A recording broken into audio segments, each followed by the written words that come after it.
Assalamualaikum warahmatullahi wabarakatuh. Baik, di sini saya akan menjelaskan tentang grup permutasi. Nah, untuk yang pertama, kita masuk ke definisi dari grup permutasi. Nah, definisi grup permutasi di sini menyatakan bahwa permutasi dari suatu himpunan A itu merupakan suatu fungsi dari A ke A yang merupakan fungsi bijektif.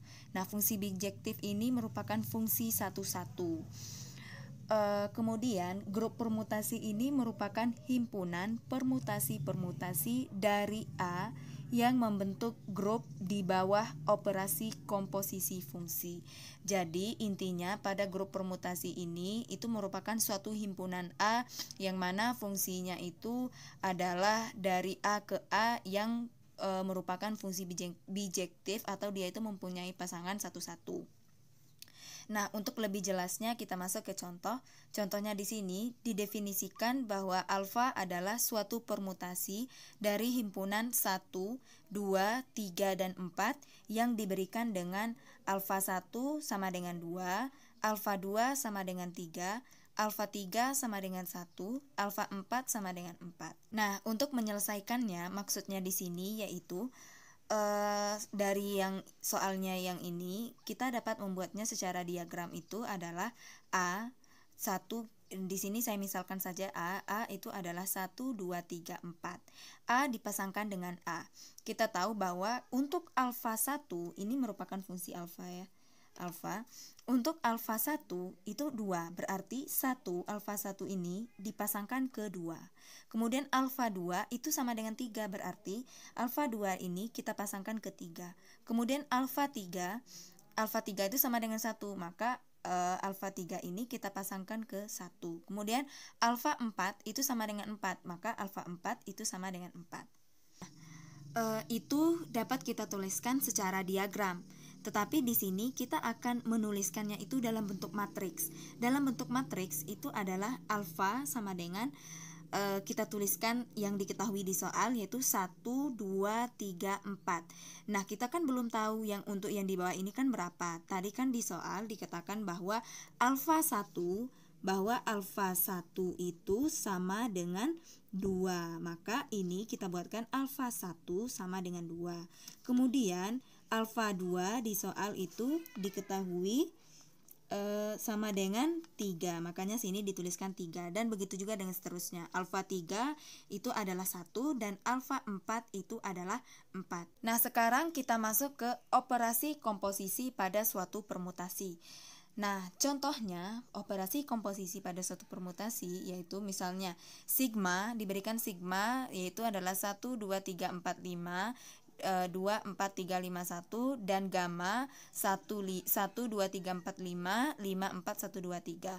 Yang mana kita tahu bahwa operasi komposisi pada suatu permutasi itu kalau seandainya kita belajar fungsi itu dibuatkan dengan bundaran gamma bundaran sigma.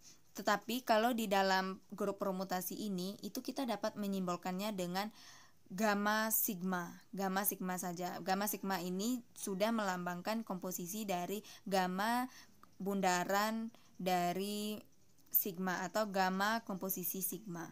Nah, dapat kita lihat di sini bahwa gamma sigma 1 itu sama dengan gamma 2 sama dengan 4. Nah, mengapa demikian? Dapat sini kita lihat gamma sigma 1 gamma sigma 1 yang kita lihat ini yang paling akhir sigma 1 hasilnya adalah 2, maka kita ganti sigma 1 ini menjadi 2, makanya sini menjadi gamma 2. Nah, kita lihat lagi gamma 2 itu berapa? Gamma 2 itu adalah 4, makanya sini 4. Begitu juga dengan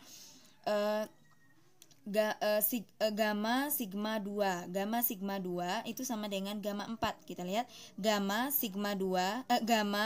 gamma 2 itu adalah 4, makanya sini 4. Maka kita lihat lagi sigma 4 hasilnya adalah 2. Kemudian gamma sigma 3 kita cek itu hasilnya 3, maka menjadi gamma 3 adalah 1. Kemudian kita cek lagi gamma sigma 4 itu adalah 5, menjadi gamma 5 itu yaitu adalah 3.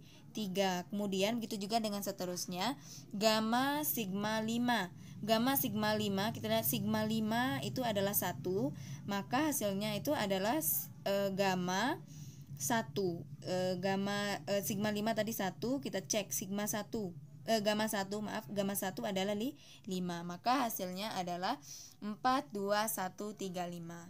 Atau secara matriks kita dapat menuliskan sebagai berikut, yang mana gamma sigma yaitu adalah 1, 2, 3, 4, 5. Ini untuk gamma 5, 4, 1, 2, 3. Kemudian ini untuk sigma 1, 2, 3, 4, 5, 2, 4, 3, 5, 1.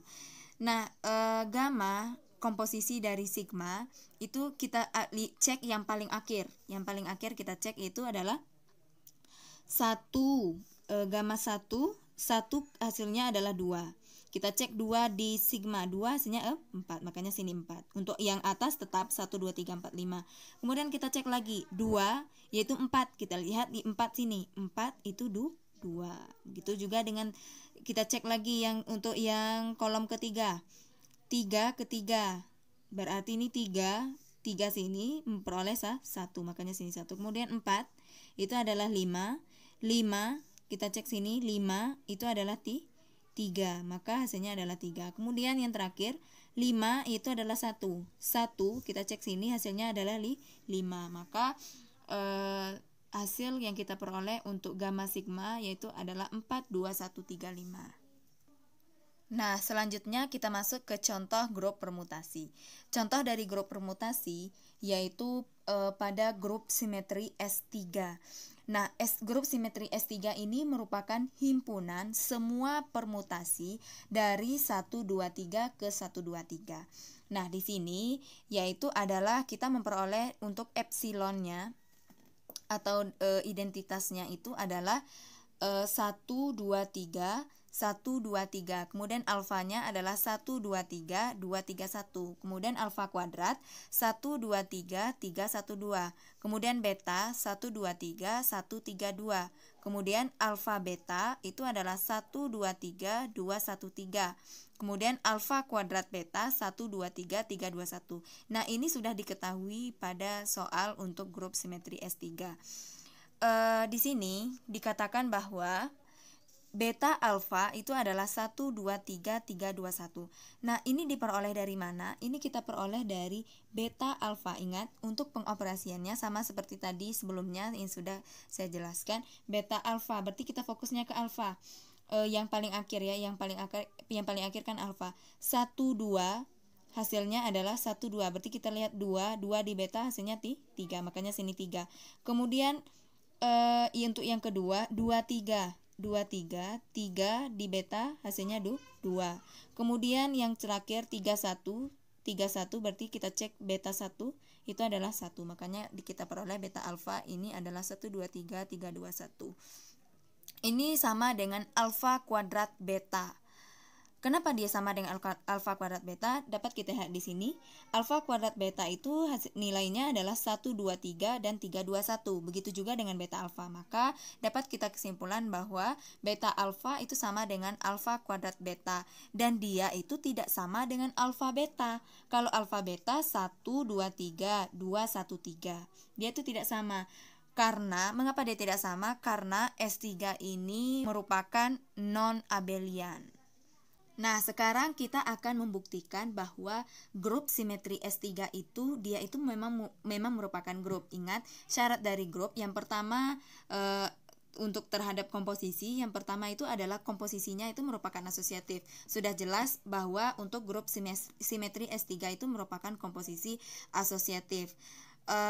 Dikarenakan tadi kita juga sudah membuktikan bahwa S3 ini merupakan non-abelian, dikarenakan dia itu beta alfa tadi tidak sama dengan alfa beta, atau dia itu tidak komutatif, melainkan dia itu adalah asosiatif. Maka sudah jelas bahwa S3 ini memenuhi dari komposisi asosiatif, dia terpenuhi. Kemudian terdapat identitas E, yaitu juga tadi juga sudah kita peroleh bahwa identitas E itu adalah 1, 2, 3, 1, 2, 3. Kemudian dia mempunyai inverse. Ya, dia grup S3 ini mempunyai inverse. Itu dapat kita lihat, salah satu contohnya itu adalah alfa kuadrat. Di sini kita akan menyelesaikan untuk operasi komposisinya, yaitu alfa 123231 dan alfa kuadrat 123312. Alfa 1 hasilnya adalah 2. Alfa kuadrat, ingat yang paling kita selesaikan adalah yang paling akhir, alfa kuadrat di alfa kuadrat. Alfa 1 hasilnya 3. 3 kita cek sini, 3 memperoleh 1, makanya sini 1. Kemudian 2 1. Kita cek 1 di sini memperoleh hasilnya 2, makanya sini 2. Kemudian kita cek yang terakhir, yang ketiga, 3 2. 2 berarti kita cek sini 2. 2 memperoleh 3.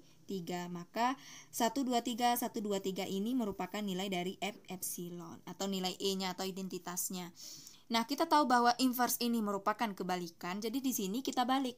Alfa kuadrat alfa sama dengan 123 312 123 231. Nah, ini kita selesaikan. Yang paling akhir, ingat yang paling akhir selalu diselesaikan 1 2. Berarti kita cek 2 memperoleh 1, makanya sini 1. Kemudian 2 3. 3 di sini hasilnya adalah 2. Betul. Kemudian 3 1. Kita cek 1 hasilnya 3. Ini juga masuk ke identitas, maka dia ini masuk ke inverse. Maka untuk grup simetri S3 itu adalah grup. Mungkin itu saja penjelasan saya mengenai grup permutasi. Lebih dan kurang saya mohon maaf. Akhirnya saya tutup dengan Assalamualaikum warahmatullahi wabarakatuh.